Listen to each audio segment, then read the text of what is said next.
Hello everyone and welcome back guys to a brand new video where today we're here back with more iRacing, once more returning with a 2022 Season 3 content review. Of course, if you missed out the last couple of videos, in the first one we took the all-new AMG GT3 Evo over to Fuji. That was a very good video, really enjoyed that one, definitely recommend going back and checking it out. And then of course the AMG GT4, we went to Sandown with that one. I'm going to be honest, didn't quite go as well, but was still very good fun. And of course, if you're interested in seeing sort of my first thoughts and feelings with those cars, I would definitely recommend going back and checking them out. Today, though, we're going to be heading back to Oulton Park. Of course, yeah, unfortunately, no more new tracks that I wanted to cover. I think there was like a dirt oval as well, but I haven't really sort of got much interest in those. So I thought, we'll jump in today around Oulton Park with the all-new Radical SR10. Now, I'll be honest, this car is an incredibly big gamble from iRacing. The Radical SR8 was a dead series, and then it went free to play, and then people fell in love with it. Now, the same story kind of happened with Oulton Park, to be honest. It was not a track that was featured much. It went free to play, and everyone, I'll be honest, myself included, kind of fell in love with the place. So I thought, you know what, we'll jump in with the new SR10 and see what it's got. Now, the first big question that I'm sure a lot of people will have, is it free? And the answer I'm going to give you to that is, this is iRacing. Did you expect it to be free? No, it will cost you the standard price for a new car there. I guess, obviously, a lot of people have the same question, to be honest, about the AMG GT3 Evo. No sort of free content in that regard coming this season, as this thing has not got quite the downforce level I was expecting it to, as we were through turn 2. Right, let's just keep it clean and tidy early on then in this running. Immediately though, yeah, I don't get on well with cars where you sit on this side of them, on the left-hand side there. I don't even know why you do sit on the left-hand side in this thing. It's Radical's British. Why have they put the steering wheel on the wrong side? Maybe we'll have to jump in with VR in this thing at some point down the line. But yeah, like I said though, very brave by iRacing to bring this car to the sim. I think they're kind of hoping that enough people loved the other Radical and that they're going to jump on with this one, because the other one hasn't even been put into legacy content. So I don't know if we're going to see a continuation of the SR8 series as well, or whether, we could even see multi-class between this and the SR8, but I don't think that would be the wisest idea either. So either iRacing aren't really worried about it, and they're just going, you know what, we'll let some chumps. Where am I going? What am I doing? That is some of the worst driving they've ever done. We'll be back. That was not good.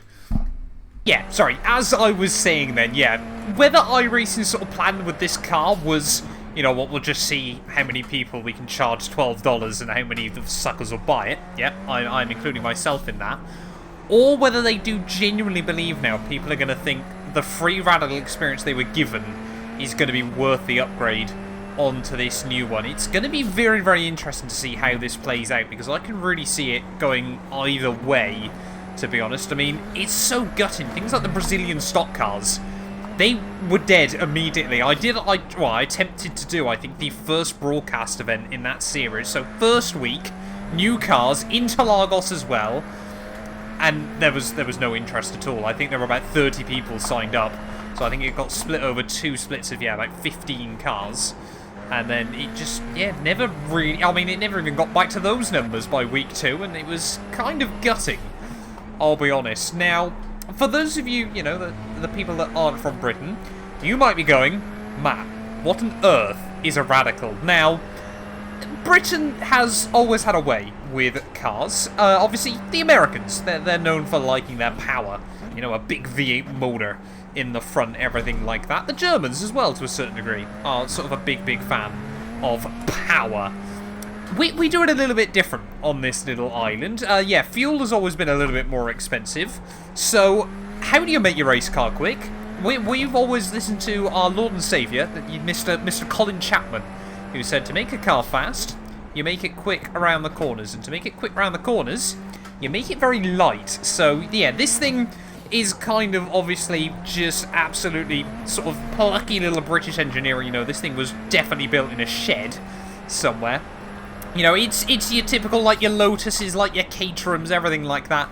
Lightweight, little car. It has still, I think, got a V6 engine, I want to say, which does chuck out a fair amount of power. I mean, doing 140 down in towards the final couple of corners here at Alton Park is hardly a slow vehicle by any means. But, yeah, just sort of proper, plucky little British sort of engineering and building there to give yourself a car that not only is very, very quick around a track, but also, because it hasn't got a huge engine, and because it's got no weight, which normally means there's not a lot to it, actually for pretty cheap as well. Now, unfortunately, you know, times are tough everywhere in the world currently, and inflation is always a thing.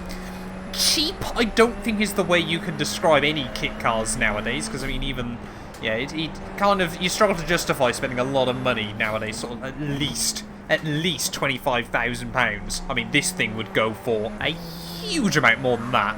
But even sort of like the most basic kit cars now in the UK, yeah, it's going to set you back north of 25k. That's a little bit just difficult to justify anymore because, I mean, unless you have got a lot of money or unless you are really into kit cars, of course, they serve no other purpose other than you take them to a track, you rag it around for a day, and you take it home. You'd never be able to go to the shops in this thing unless you're just after a single pint of milk, unfortunately. So, yeah, I mean, this is why they're kind of perfect in the virtual world, but not so much in real life there. But I mean, even then, sort of the sentiment is still fairly similar. You know, this will run in a Spec series. It's got nothing else to go up against, though, you know, the Radicals. They just, you know, you wouldn't want to multi-class this thing against a Formula 1 car or anything like that, or a Formula 3. However, pace-wise, feel like it's pretty similar to a GT3 car. You see, that was a 130.2, as I am slowly getting used to it. You have to brake deceptively earlier than I was expecting it to. But then again, I think, you know, I've spent a lot of time racing the Formula 1 car on iRacing in recent months. And the brakes are still very, very sensitive as well. I'm going to try and do this lap, and then we'll try and go for a push lap in this thing, just so I can give you guys a bit of audio as well there. But yeah, now we've got the tyres up to temperature. Doesn't quite stick even as well, to be honest, as a GT3 car through some of the higher speed bits, which I am quite surprised by and a little bit disappointed. I won't lie, you know, you would have thought that kink at the end of the back straight there would have been flat, but I mean, you have got that sort of raw driving experience though. Chuck it over a curb, back end wants to kick out, you can feel it immediately, and you can correct it as well though, which is, at the end of the day, what all British race cars are designed to do. You know, it's all about having that feeling underneath you, you know, being one with the road as well there. So yeah, that's where this thing really comes alive. I mean, it's basically just an oversized go-kart. That's what British kit cars are at the end of the day. And, you know, that's what I thought as well. Alton Park, you know, this would be a happy hunting ground for this thing, as long as you don't clip that curb like I've just done. But anyway, let's try and settle down then. Let's go for a proper push lap here. Give you guys a bit of a chance to listen to this thing as well.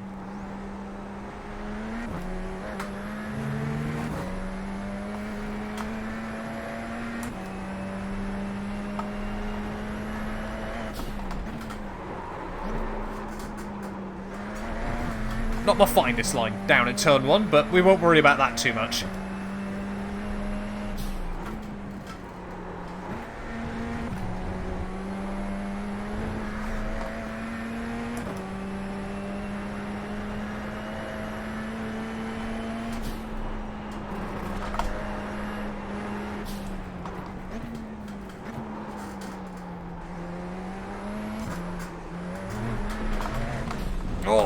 Just got a little bit wide there as well. Trying to just explore the limits of the vehicle. I think we'll, yeah, try and set ourselves up for another one in just a moment. But one thing I am pleasantly surprised by, you know, this thing might feel a little bit sluggish on the brakes in comparison to what I was hoping for, and doesn't quite have the downforce I was expecting either. Throttle pickup, there is nothing. This thing is not going to wriggle free from underneath you unless, you know, sort of take a lot of curb or something like that. It is so planted when you try and stamp back on the loud pedal as well there. So that is really, really good to see from this car, because up to that point I was kind of struggling to see sort of where it really came into its own, you know, what sort of makes it unique, what sort of makes it special. Let's try again then at a fast lap, as nice and tidy on the brakes. Second gear, final corner. track falls away from you on the exit, but in this thing, you just know you can put your foot to the floor and it will stick.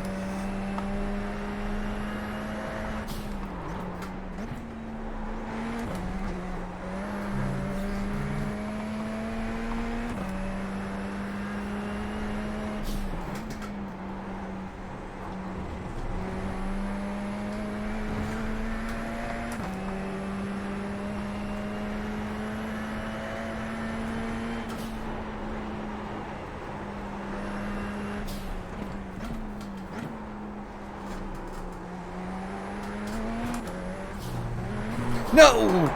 I just said about how it'll stick, but you take a bit too much curb and it will absolutely snap round on you. That'd have been a much better first sector, though, than any other I'd done. This thing, I must admit, it's taken me a few laps, but I am slowly starting to fall in love with it, I think. Maybe just a little bit. Don't think we picked up any damage from that just graze of the wall. I think we might have just delicately, you know, glanced the splitter on it down at the bottom of the hill. But I don't know whether it's helped by I think, to be honest, whenever I'm getting a new car in iRacing, I just need to take it to Alton Park first of all, because this track really does bring out the best in a lot of vehicles. Okay, the back end will break free if you're stupid with it. Just be careful of that. Don't be me. Right, let's try and go then. One last ditch attempt here in the Radical at Alton Park. Let's now or never try and get this lap nailed then. So we head out the final corner. Don't know why I short shift up to third gear. That is definitely not going to be a key to drive this thing fast. Short shifting will never work in this car. Just to give you a heads up. Big lockup though down at turn 1. Just cold rubber. It really struggles, but we'll keep going nonetheless. Sometimes, you know, in proper British spirit, you've just got to persevere and get on with it. As the 1X is there, I can't stand. We've got two wheels on the track, iRacing, get a grip.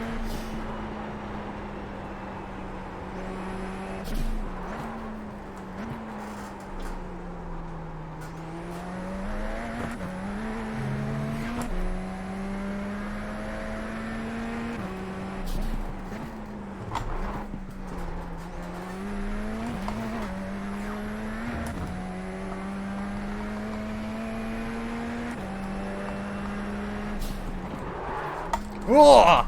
Oh! Oh no! Okay, cold tyres are still very, very sensitive with this thing.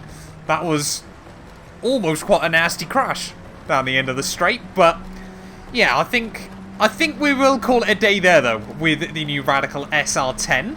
We'll just get back round to the start-finish line. Have I got a cone? Yeah, there was definitely a cone stuck under the car then. I wonder what that sound was. Yeah, I'm still not 100% sure about this car, to be honest. Very, very good fun. You know, if you loved the Radical SR8, I think it's definitely worth a go. However, if you're worried about trying to save your pennies a bit on iRacing, I'm a little bit worried, though, this one still won't be massively popular, though. I think a lot of people use the Radical because it was free, and now it's not. Yeah, a little bit worried about how popular this series is going to be. So, you know, if you're not desperate for it, if you weren't a massive Radical lover in the first place, maybe it's worth sort of watching how 2022 Season 3 pans out, or, you know, just jumping in and enjoying it when the hype is probably going to be at its highest there. But, yeah, a bit like the two Mercs as well, that I don't know whether this thing's going to be a game changer. You know, if they run a fixed series in this car, I think it could be quite popular. But you just never really know on iRacing for sure. But thank you all so much for watching this video nonetheless. If you have enjoyed, please do make sure you leave a like and get yourself subscribed. And we will be back very, very soon with more iRacing content reviews.